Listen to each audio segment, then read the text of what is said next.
Hi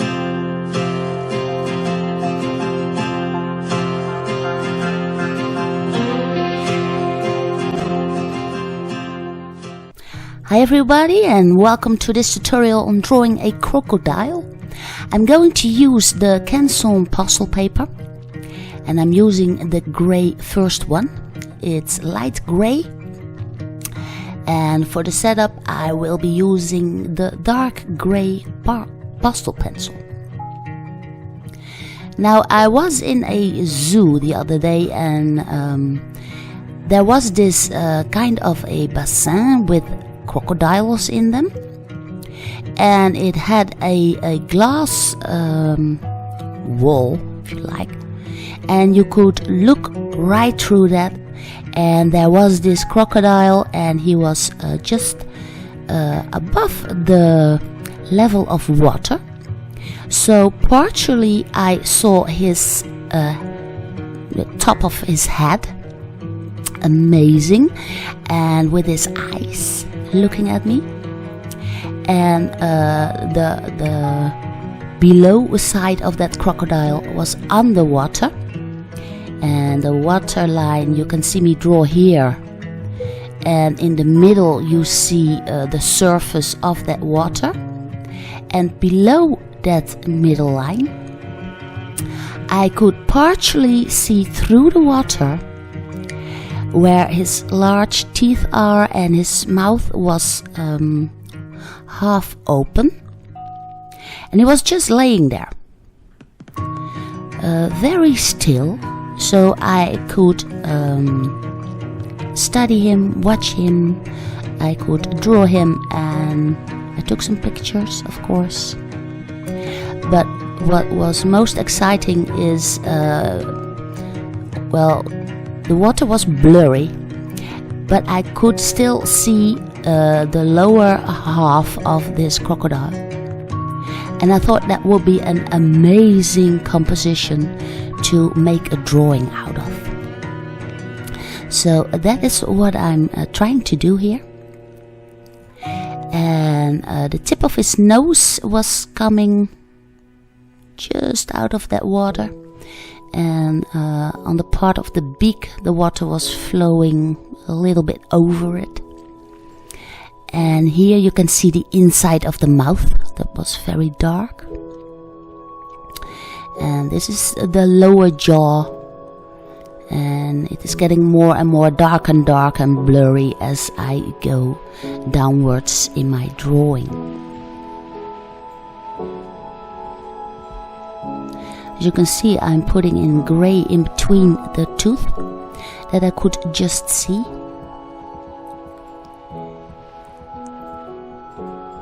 So I'm drawing that in, and this is the actual contour of the crocodile, but I will be blurring this out as I continue this drawing. So the complete setup is with this dark grey, and I'm looking for the darkest shadows, of course, and it's ideal for the detail on the top part of the head of the crocodile.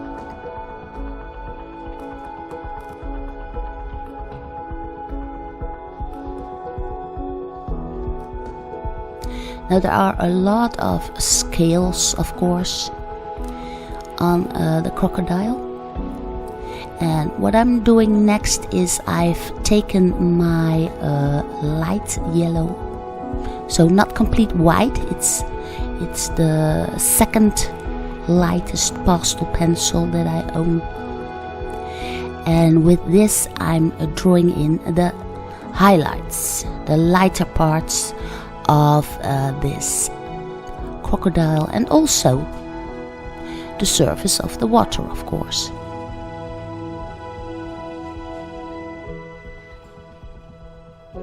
As you can see, I'm already starting to blend colors together, and that is very easy with the pastel, of course. And I'm also using that light yellow for the surface of the water, that is behind our crocodile. This is a moss green color. And well, crocodiles aren't actually completely green. It's kind of a greenish gray. But of course I do want some green in it. And this is dark brown. And for the surface below, I mean the part below the surface, I want to use more brownish colors and not that bright colors, because I want to show a big difference between what is above water and what is under the waterline.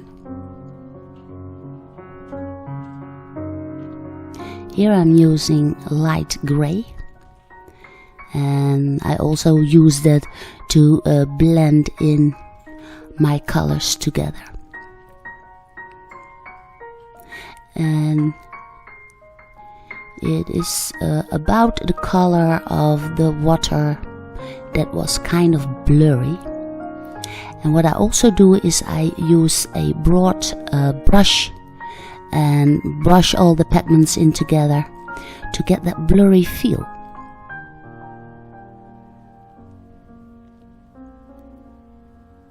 This is a light moss green, and it has a lot of gray in it. So I use that for the top of our crocodile.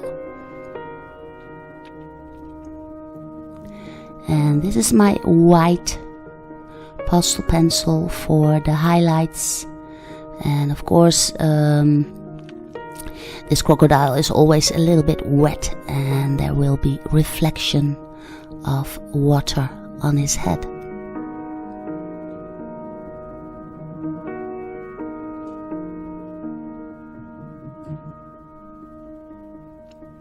I also use it for the surface of the water. So there's a nice lot of white in that. And I can work further on in the white. And I also use the white to draw in reflections that are upon the water that I was just looking through. So the water continues as you move downwards your drawing.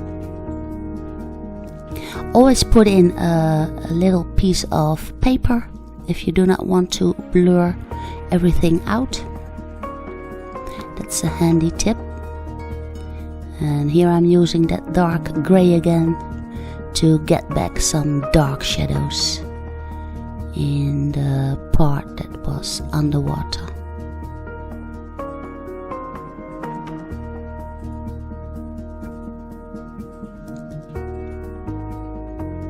Here I'm putting in some scales and some detail for the top of the head.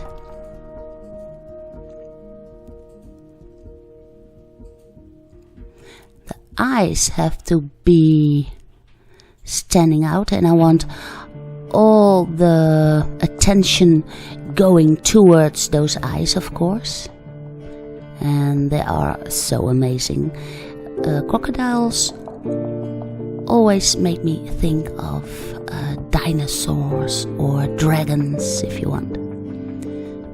They're a great inspiration for people who want to draw dragons, because they have those nice scales and well, they kind of have that prehistoric look.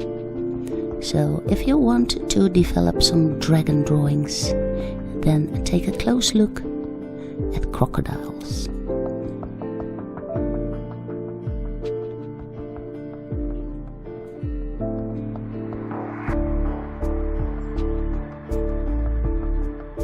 I'm putting in some more detail in those scaly skin of this nice fellow.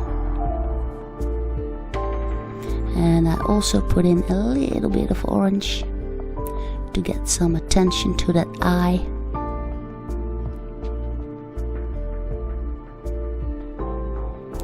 And in the lower part of your drawing you can do whatever you want. You can be kind of an abstract in drawing. You can blur this out with your finger. But I don't do that in the top drawing, the top of the head. I want to keep that detailed, but the part that is underwater, you can blur that out with your finger if you want. I put some more reflections on top of the water, and I want to ease down the colors a little bit with a little bit of mid-gray.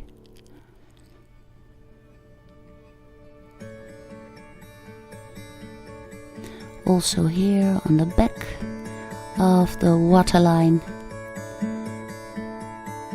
I want to keep it a little bit shiny. Even though the water was very blurry, it still had some reflections there, and it gives it that swampy feel. I like that. Here I'm using the black. I'm always saving that for the final part of my drawing. I don't want to blur this in, the black.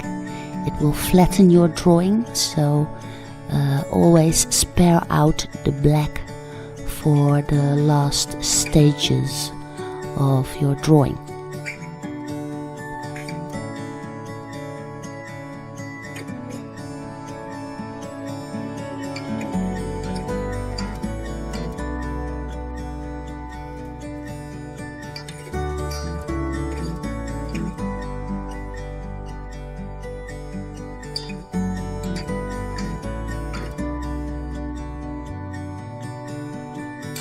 Little bit of blurring out here.